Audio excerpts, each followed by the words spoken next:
কাঁচা লঙ্কার official YouTube চ্যানেলে সবাইকে জানাচ্ছি এটা ওয়ার্ম ওয়েলকাম। আশা করি আপনার প্রত্যেকে খুব ভালো আছেন। দেখতে দেখতে ঠাকুরবাড়ির রান্না সিরিজের একদম শেষ রান্না নিয়ে চলে এসেছি। শীতকালে তো আমরা একটু ভালো মন্দ খেতে ভালোই বাসি, আর বাচ্চাদের স্কুলেরও ছুটি পড়ে যায়, নানা ধরনের রান্না বান্না তো বাড়িতে ট্রাই করতেই হয়। আমি ভাবলাম আপনাদের জন্য পোস্ত চিকেনের রেসিপিটা নিয়ে আসি। পোস্ত চিকেন আমরা কম বেশি বাড়িতে প্রত্যেকেই বানাই, তবে ঠাকুর বাড়িতে কিরম ভাবে বানানো হতো সেই রেসিপিটা আপনাদের সাথে শেয়ার করি। তাহলে আর বেশি কথা না বাড়িয়ে চলুন আমার সাথে কাঁচা লঙ্কা রান্নাঘরে দেখিয়ে নি ঠাকুর বাড়ির পোস্ত চিকেন বানানোর জন্য আমাদের কি কি উপকরণ লাগছে। ঠাকুর বাড়ির পোস্ত চিকেন বানানোর জন্য আমি প্রথমে 700 থেকে 750 গ্রাম মতো ফ্রেশ চিকেন নিয়েছি, যেটাকে ভালো করে ধুয়ে পরিষ্কার করে নিয়েছি। এবার আমি 3 টেবিল স্পুন মতো পোস্ত বাটা নিয়েছি, 2টো পেঁয়াজ সেটাকেও বেটে নিয়েছি, 2 টিস্পুন আমি রসুন বাটা নিয়েছি, 1 টেবিল স্পুন আমি আদা বাটা নিয়েছি, 1 টিস্পুন থেতো করা সাজিরে নিয়েছি, বা আপনারা চাইলে বেটেও নিতে পারেন। গোটা গরম মশলা নিয়েছি, 5 থেকে 6টা চেরা কাঁচা লঙ্কা নিয়েছি, স্বাদ মতন নুন নিয়েছি, স্বাদ মতন চিনি নিয়েছি। কি ভাবছেন আর কোনো উপকরণ লাগবে না?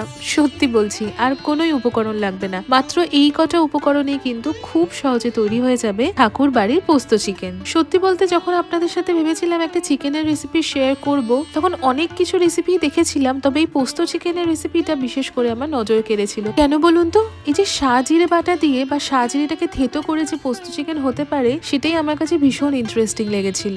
চলুন রান্নাটা শুরু করে ফেলি। চিকেনে আমি প্রথমেই দিয়ে দিলাম পেঁয়াজ বাটা, সাথে দিলাম আদা বাটা আর রসুন বাটা।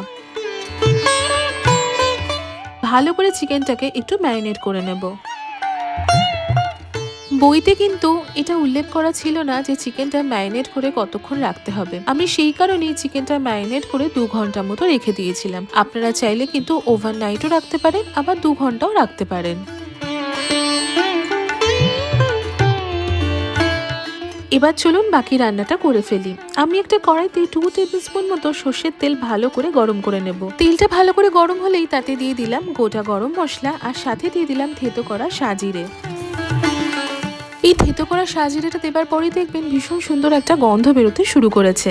এবার আমি পোস্ত বাটাটাও দিয়ে দিলাম। পোস্ত বাটাটা দিয়ে ভালো করে সবকিছু মিশিয়ে নিয়ে এই মিনিট 2 মতন কিন্তু ভেজে নেব।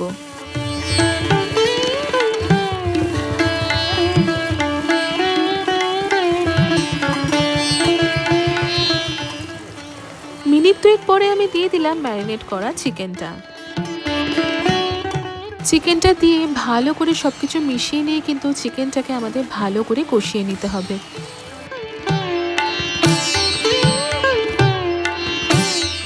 আমরা সমস্ত বাটা মশলা দিয়ে চিকেনটাকে ম্যারিনেট করে রেখেছিলাম, সেই কারণে কিন্তু ভালো করে কষিয়ে নিতে হবে, কারণ পেঁয়াজ বাটা, আদা বাটা, রসুন বাটার কাঁচা গন্ধটা থাকলে কিন্তু ভালো লাগবে না। কাঁচা গন্ধটা গিয়ে যেন সুন্দর কষে যায় সেটা আমাদের খেয়াল রাখতে হবে। সত্যি কথা বলতে আমিও কিন্তু বাড়িতে পোস্ত চিকেন বানাই, আর আমি কিন্তু আমাদের চ্যানেলে পোস্ত চিকেনের রেসিপিটাও শেয়ার করেছি, তবে এইভাবে কিন্তু পোস্ত চিকেন আমি আগে কখনো বানাইনি। সত্যি খেতে ভীষণ সুন্দর হয়েছিল, খুব সহজেই রান্নাটা হয়ে যায়। এইদিকে দেখুন চিকেনটা ভালো করে কষিয়ে নিয়েছি, চিকেনের কালারটাও চেঞ্জ হয়ে গেছে, আর কাঁচা গন্ধটাও কিন্তু চলে গেছে, মশলাটা সুন্দর কষে গেছে। এবার আমি দিয়ে দিলাম স্বাদ মতন নুন আর স্বাদ মতন চিনি।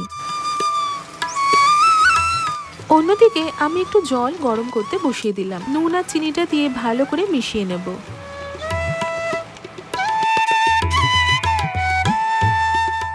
এবার জল দেবার পালা। আমি 1.5 কাপ মতো গরম জল ব্যবহার করলাম।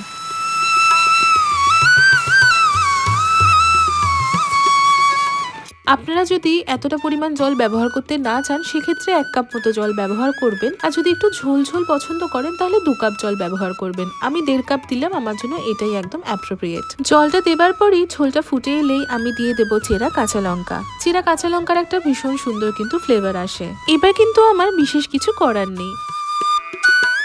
লো টু মিডিয়াম ফ্লেমে এই 10 থেকে 12 মিনিট মতো রান্না করে নেব। চিকেনটা আমরা ম্যারিনেট করে রেখেইছিলাম, আর চিকেন কিন্তু রান্না হতে বেশি সময় লাগে না, চিকেন খুব তাড়াতাড়ি রান্না হয়ে যায়।